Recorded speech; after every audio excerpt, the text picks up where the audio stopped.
All right, guys, welcome back to Relegation Battle. We didn't have an episode on Friday for different reasons, so got to cover some European action as well in this. So it's a good chance you might just miss out some of the weekend stuff, but that's the way it goes. Ty, we'll come to you first. Obviously, you weren't here last week, but it's Yeah, been a great week for Chelsea, still guys. crying. I don't know if he's crying anymore, but Oh yeah, true. Ty, you got a great win over Porto. It's been a great position for the second leg, and then another good win on the weekend as well to like help your top four hopes. So, you know, next week's the FA Cup semi final. I think it's starting to look really good for you guys. Yeah, this is a big week. Obviously, we've got a quarterfinal, second leg, tomorrow, and then we got a semi-final on Saturday. Uh, Last week's game, the first half looked a bit dodgy up until Mason Mount scored. That was like the first bit of quality we actually showed. And of course, it was Mason Mount, our best player this season. Obviously, I've been saying it for a while now. He keeps carrying us. We look lost without him, which is it's a little bit worrying. It's a good job he never gets injured. But yeah, when we got the first goal, I mean, after that, we kind of just calmed down a little bit, started moving the ball. Um, and then second half, they came onto us a little bit, but then I think that kind of played into our hands for the second goal, which Chilwell decided to turn into Fernando Torres for some reason and took around the keeper. But yeah, and then Palace, best performance of the season, in my opinion. Especially the first 35 minutes, which I mean, Kai Havertz looks like he's arrived. Obviously, I hope he can keep it up. Obviously, playing false nine. Pulisic looks like he's back. So yeah, it's all falling into shape now, really. But yeah, obviously Palace didn't offer much. Zaha was being a bitch as per usual. Always crying about certain things. Mason Mount laughing in his face. I love that part. And yeah, like it's looking good at the moment. Obviously, West Ham keep winning, which is annoying me. It's Jesse Lingard's looking like prime Ronaldinho, but yeah, it is looking good. I think we will get top four. Leicester, it's looking a bit dodgy for them. Brendan Rodgers just looks like he's crumbling at a big stage again. Um, and yeah, like literally, I'm confident for tomorrow, obviously, because we're already 2-0 up. I can't see us losing 3-0. But I've got to hope that doesn't happen now. but and then semi-final on Saturday. Obviously, I'm nervous. We can win. Like Leeds and Man United have shown that you can beat Man City, but yeah, it just depends what kind of Chelsea turns up. Really, obviously Kovacic is injured as well, so Kante and Jorginho are going to have to do a big. They're going to have a big role to play in the next two games. Yeah, you know, obviously two away goals ahead of Porto as well, so that brings a Yeah. bit more comfort to the game. So, do you think Tuchel or Tuchel might rest a few players for that City game, or do you think priority is still the Champions League? Um, I think he might rotate in some cases, like centre back. I think we've got all our centre backs fit. Uh, Midfield, he hasn't really got a choice because we've just got to play Jorginho and Kante now. Up front, he could. Like, I'd rather see Werner start tomorrow than see him start on Saturday. I don't want to see him start on Saturday. I think we need to keep what we had at Palace. So he could rotate, but uh, I don't think he will. Actually, no. He definitely will. He always changes his team. So I think we'll probably Mendy in goal. Probably bring in Thiago Silva because yeah, he can play against City, but I don't think he will. Um, yeah, wing back he'll probably change. Probably bring in Alonso or someone, and then play Chilwell on Saturday. So yeah, I think he will rotate a little bit, but not too much. Yeah. And Jack, it's been a similar week for you guys as well. Good win in the Europa League, and then you followed up with a good fourth against Spurs, even though you guys almost were on the end of a really bad refereeing decision. So, how do you look at United's weekend going forward as well, the second leg of Europa League? In overall terms, it was good, but I mean that Granada performance. I think the less we speak about, it, the better. I mean, we're lucky that they're crap. We're lucky they're crap. We were awful. I mean, there was no movement of the ball was so slow. No movement up front. I think it was just one of the worst performances I've seen. But saying that, we got a 2-0 lead, 2 away goals as well. So it's looking like we do have 1 foot into the quarterfinals. Is that next or is it semis? Semis. Semis. So it does look like we got that, and then the Spurs game, like you said, I think we'll probably touch on it in a minute. But when that decision went against us, I was Terrible. absolutely baffled. But then first half we weren't great. I mean, I think the first game was the first half from both teams was a bit crap. But I think once they scored, I think we settled down and we were in complete control. And that second half was one of, if not the best half of football I've seen us play this season. In the first half, Pogba was more like a winger, but in the second half, he was given freedom to drift in, and I mean, he was absolutely fantastic. Him, Cavani, to extent Bruno in the second half, he improved. Greenwood when he came on, fantastic. Fred popped up with a goal who never scores. So, like you said, overall, good week. Yeah. Before we go on to the referee stuff, do you think you're a bit safe now with top 4 with Leicester dropping points as well, and with how many teams are actually fighting for 4th place itself? I do think we will get top 4. However, I'm confident we will, but I don't think it's a certain. I think still 2nd, 3rd, and 4th are still up for grabs. So I do think we will be in it. So I think there's only 2 places left, but I'm pretty confident, but I'm not 100% confident that we'll definitely get in 2nd because it's still fairly close. Only 1 or 2 wins and it could change. If I'm correct, Ole's, when he took charge mid-season, did he finish 5th, I want to say? So it was a 4th?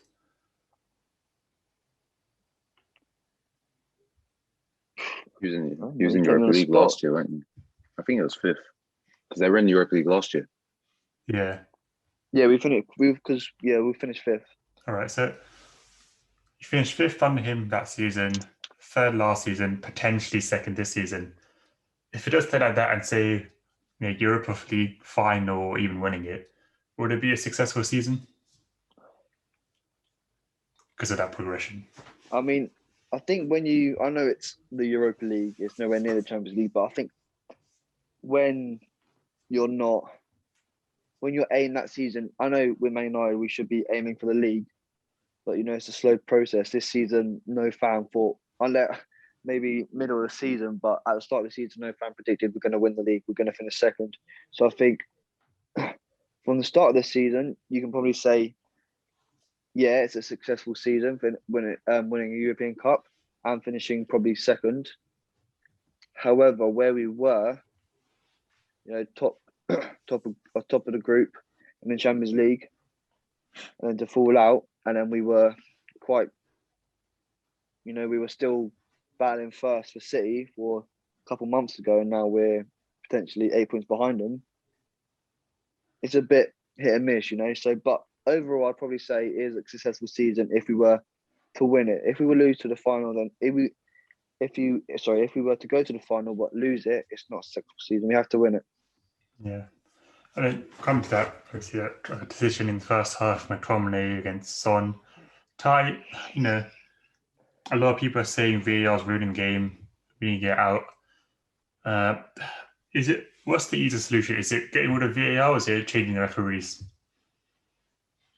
People that are running it, I've said it from day one. Like the technology is good. Like in the World Cup, it was good. Champions League, it's been decent, but in the Premier League, it just looks like it's the worst. Like I don't understand. Didn't the ref go to the monitor as well?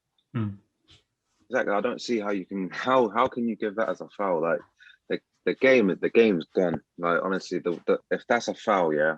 Like the thing is, if it's a foul, which obviously I don't think it was, then it should be a second yellow.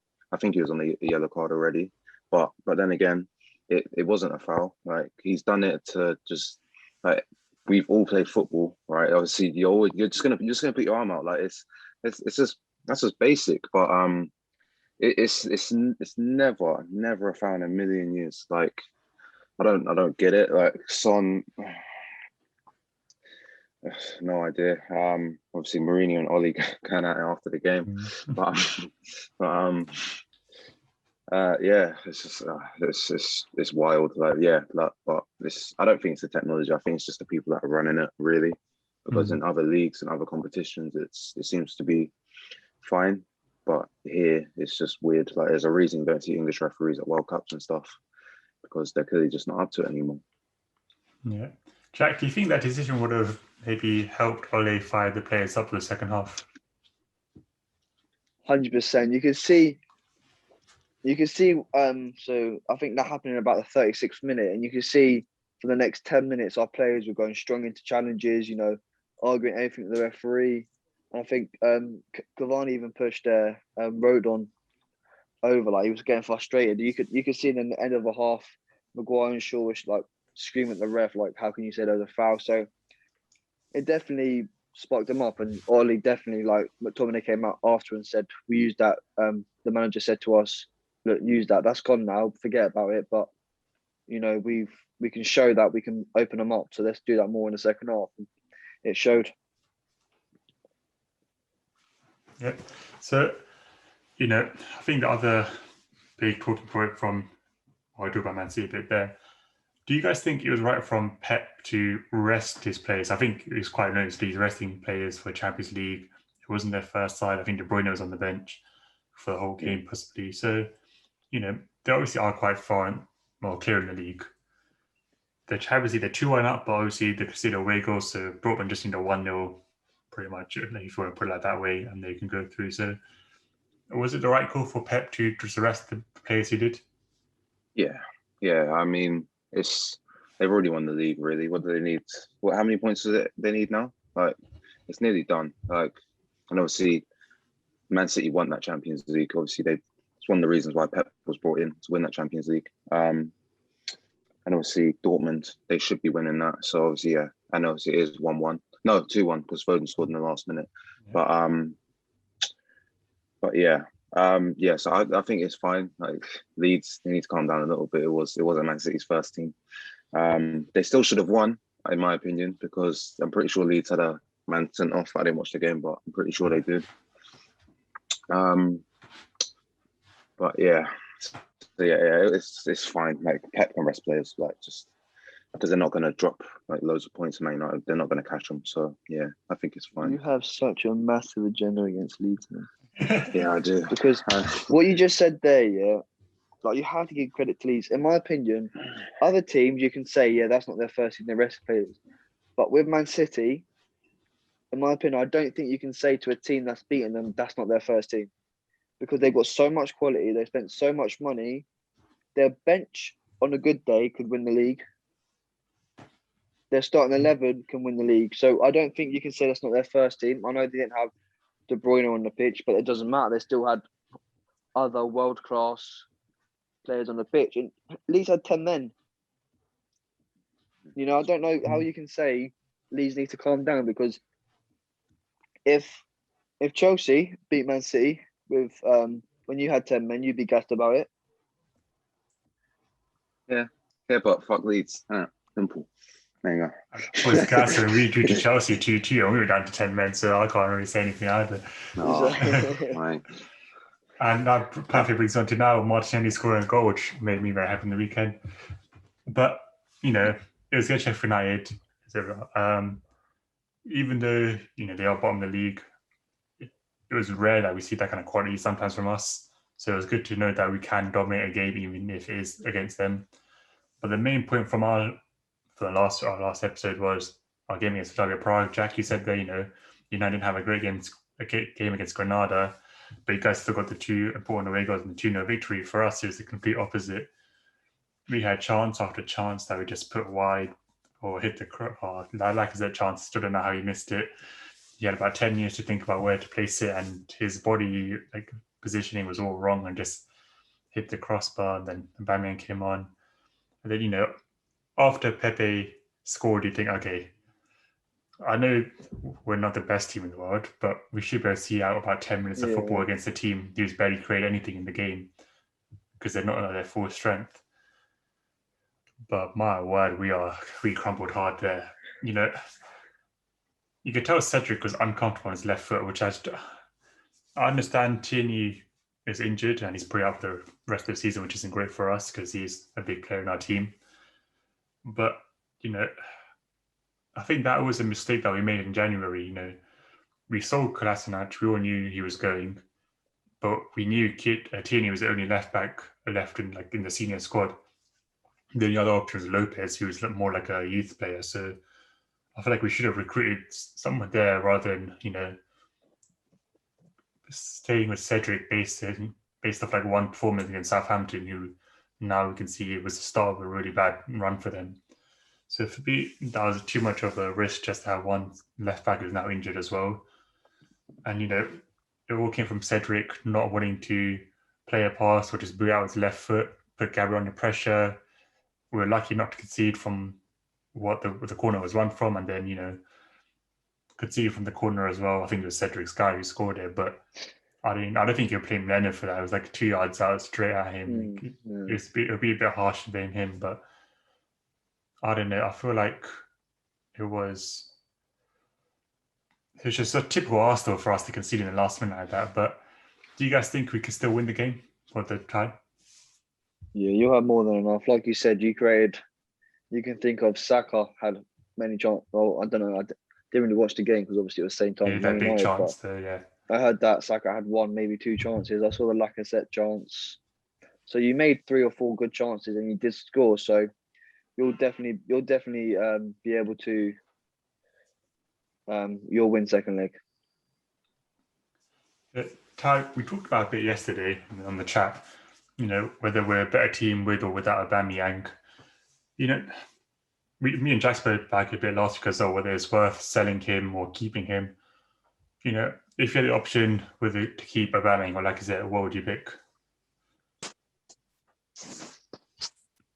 I think I'd keep Aubameyang as long as he plays striker. Like, the only reason why you play better without him at the moment is because you're playing with actual wingers. Like Martinelli, he is an actual winger. Like, whereas Aubameyang, like he's not even the kind of striker that will take on like 5 players and then do something. Like, he's not that kind of guy. So he's not a winger.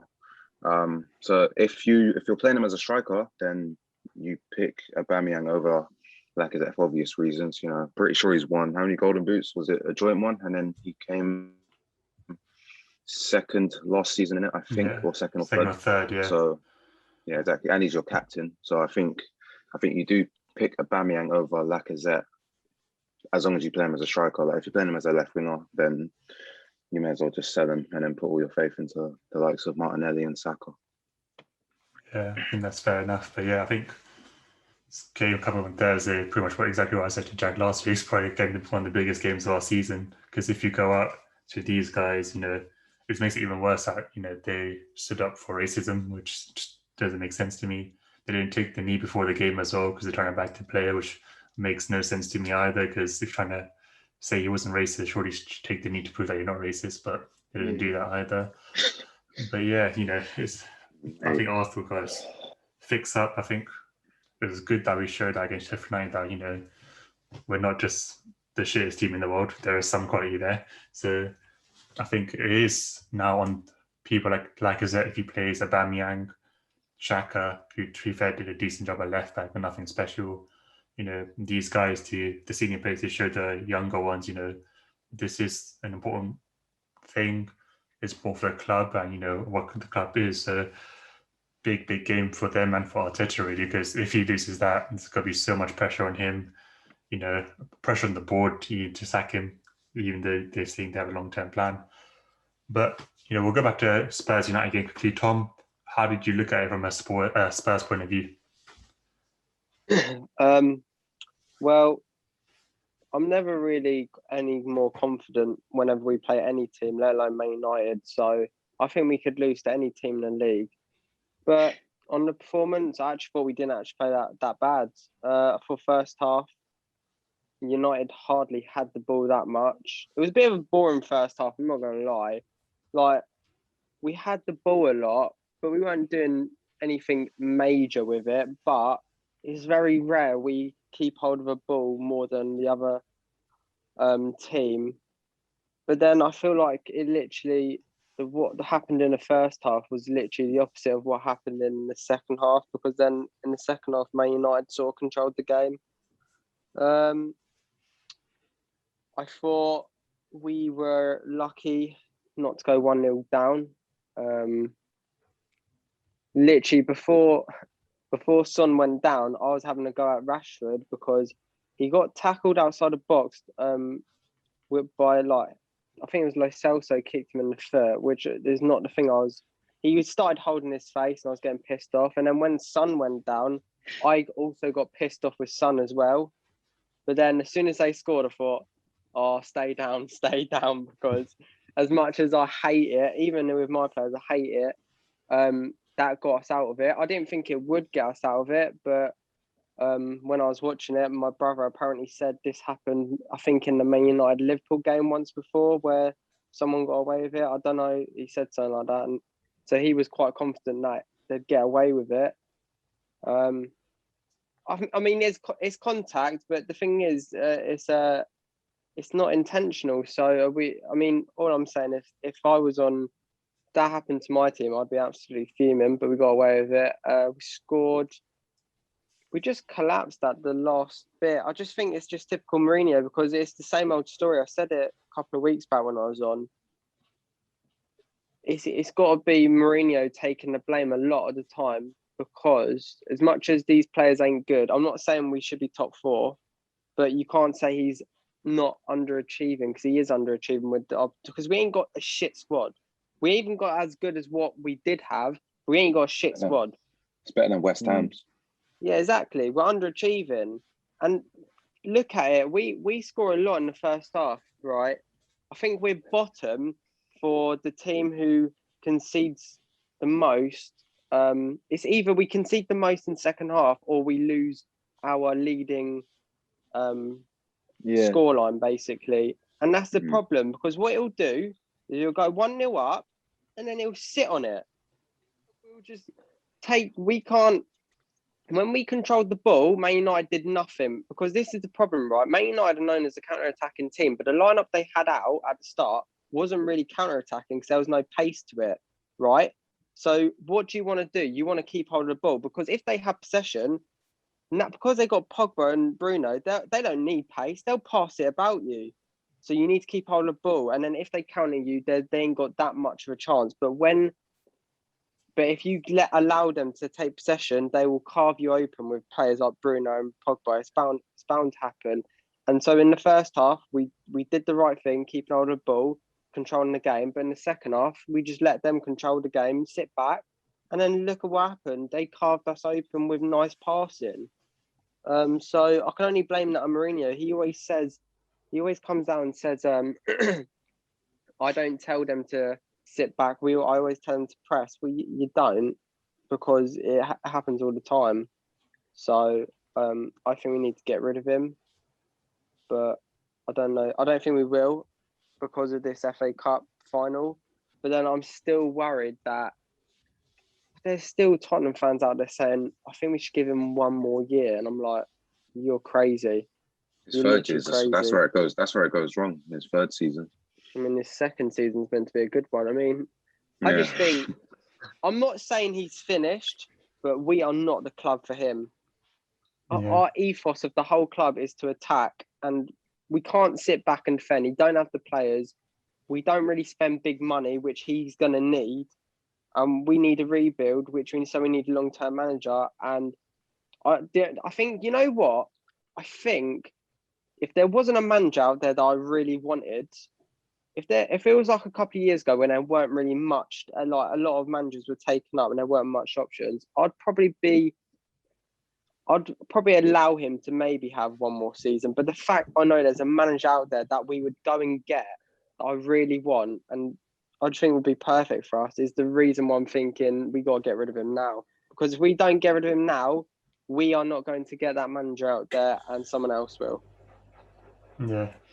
And also this week, we've seen that Spurs are now in a very similar situation to Borussia Dortmund in terms of keeping the striker. I think, I'm not sure if Kane's come out and said himself or just reported that, if guys don't get Champions League, he'll be wanting to leave the club. It'll be like Haaland.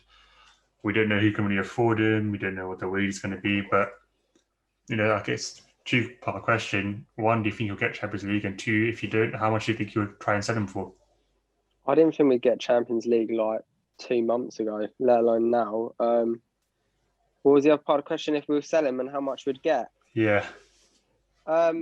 If we are to, if someone was to tell me he gets sold this summer, he goes for 150 million.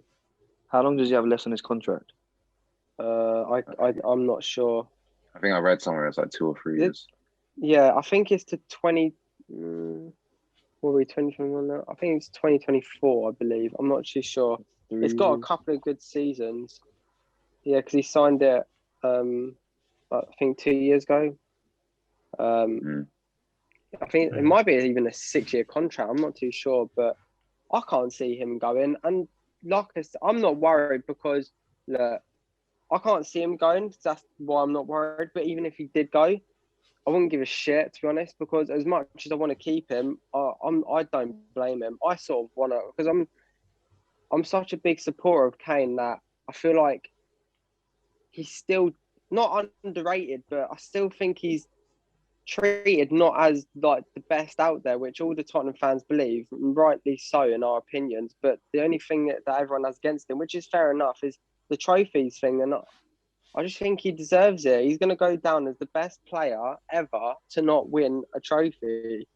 So I wouldn't mind him going. If he really wants to go, and we get like a fat amount of money, then yeah, I'm all for it, because I just feel sorry for him, and he's not going to win a major trophy with us. He might win a EFL Cup. I'm not even certain on that, but we won't win a major trophy. And that's the type of quality player. He's world class. World class players deserve to get the major trophy. So, but I can't see it happening.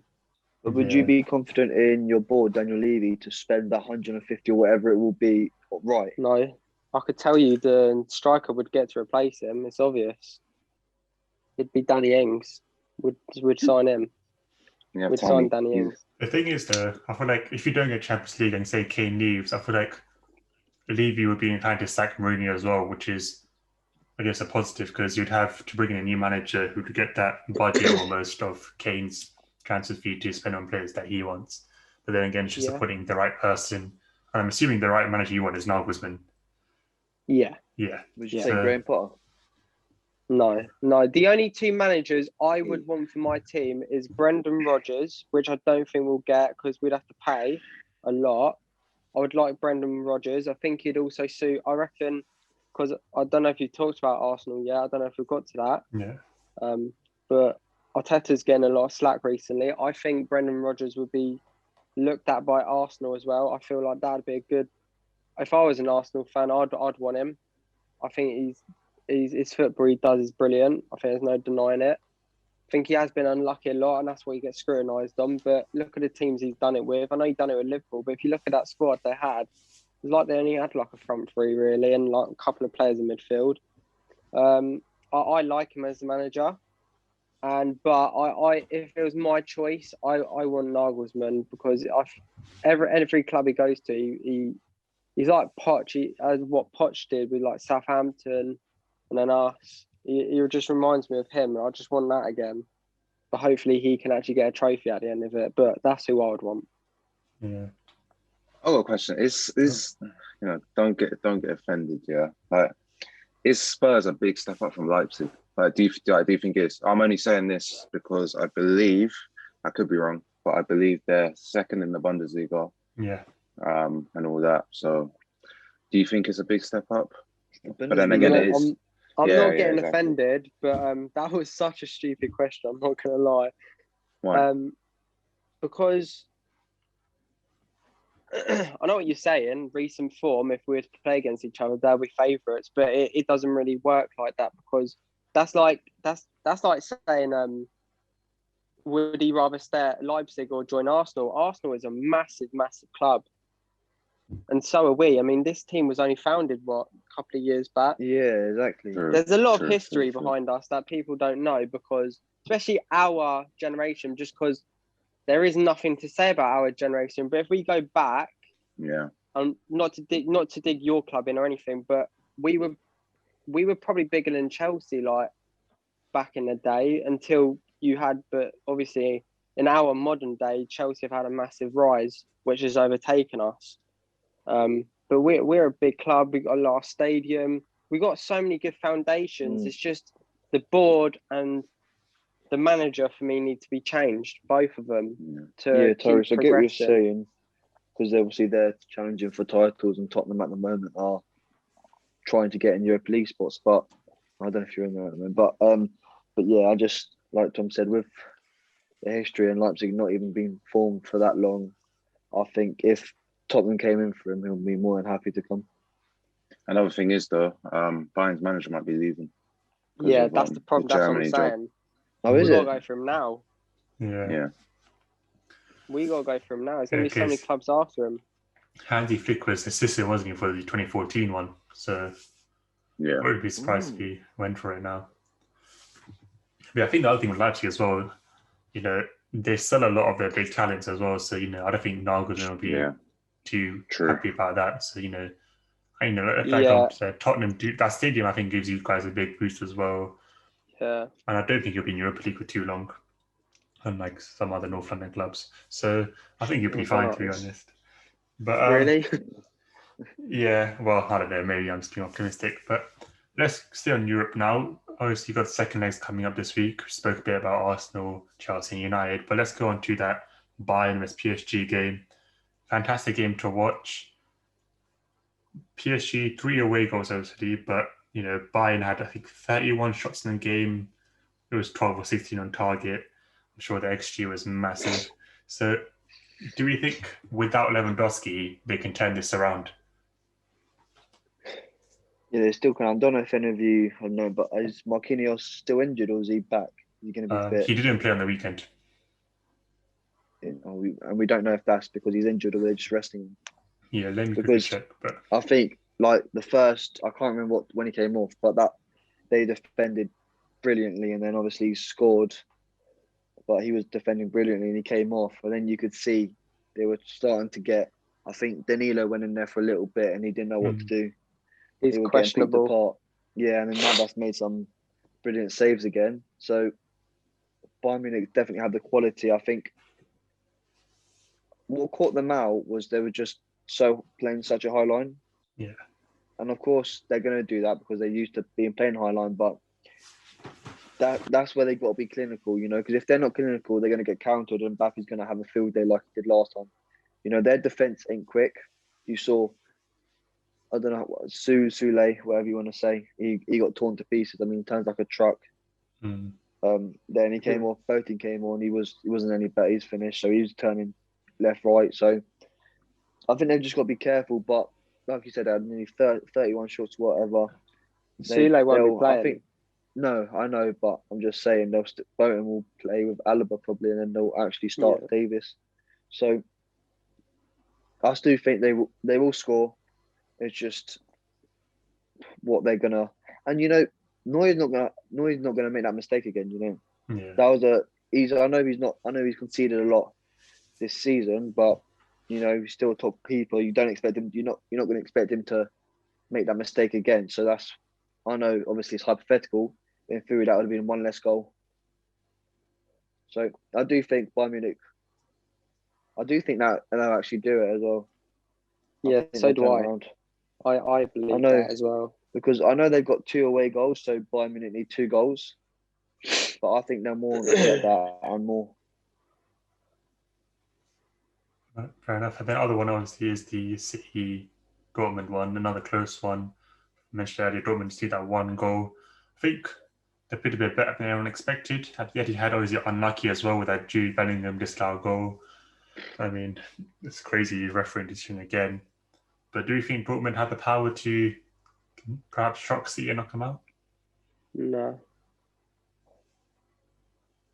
I don't watch a lot of Dortmund, but I watched that game and I thought they were actually. I didn't realise they played some brilliant football. I didn't realise how comfortable they were. But I mean, because they were doing quite well, but then Emre Can, obviously, it was their mistakes.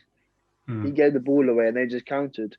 But yeah, like Tom just said, I think no matter how good Dortmund look, they're their defense isn't it at the moment, and with Mm. City, They're just like too good. like we They like haven't we really touched got a upon- problem. like we touched upon earlier, they've rested players for this game. They're Yeah. going to have a whole week rest. So yeah, I think City will just have too much for them again. And then finally as well, Liverpool, Real Madrid. Real Madrid 3-1 up, so Liverpool need a 2-0 win. That's the most straightforward way to win it. You know, Madrid played well on the weekend against Barca. Vinicius had another fantastic game. Was unlucky not to get a few more assists than he did. Even though Real Madrid did bring it close at the end with Casemiro getting sent off as well. Barca hitting the post in the last second of the game. They got the job done. We mentioned it last week when I was with Jack. Liverpool had this love affair with the Champions League, but no fans at Anfield. Can we see them turning it around? I still think they can, but they can. They have the ability to. They have the players to. But like Tom Shakin said there, I don't think they will. No. Yeah, I mean, I feel like I can't see Real Madrid not scoring again. I think Benzema's got a good record against Liverpool as well. Played well in that first leg. And if Vinicius can get on to Trent again, that will be a problem for Liverpool because, he's not like he's got Van Dijk and Joe Gomez protecting him. It's Nat Phillips and Kabak, two inexperienced defenders. So, I think an early goal for Liverpool, you never know, but I think I'm still swaying a bit towards Real Madrid there. Yeah. And then, Europa League, I think United look safe, Arsenal probably still favourites, but got to get that away goal in as early as possible. I think Ajax did end up beating Roma in the end, I want to say. Or did Roma beat Ajax. Oh, my bad, the other way around. And then the other one, I'm not going to, I'm pretty sure Emery won because, I just remember. Yeah, I think he won 1 or 2-0. Yeah. He won 1-0. Yeah, so, the potential of Arteta vs Emery still on, which is what I think everyone wants as well. So, yeah, hopefully we all get the same fans we want. So, yeah, so we've got Champions League, might be back on Friday. If not, we're going to cover that. And then Europa League and FA Cup as well for next weekend. But yeah, until then. Can I just mention something? Go on. I don't know if any of you know, because you probably didn't watch the game. I didn't. You got a minute, by the way. Okay, did any of you see the incident that happened earlier about the offside? The West Brom one? Yeah. I only saw the picture. I didn't see the actual. Mate, this officiating is just getting out of hand. Every week there's multiple calls. I think there's just been VAR now. So was it just they lined up with the wrong player? No, so the camera wasn't in line, so they couldn't tell if he was onside or offside. So they had to stick with the referee decision. He was offside, but it was actually onside. Oh, well, that's very poor. I guess luckily, like United, I think West Brom won 3-0 in the end, so yeah, so they got away with it. Yeah. But yeah, poor officiating as usual. But yeah, that is everyone. So have a nice. Before I think it's time to talk. I think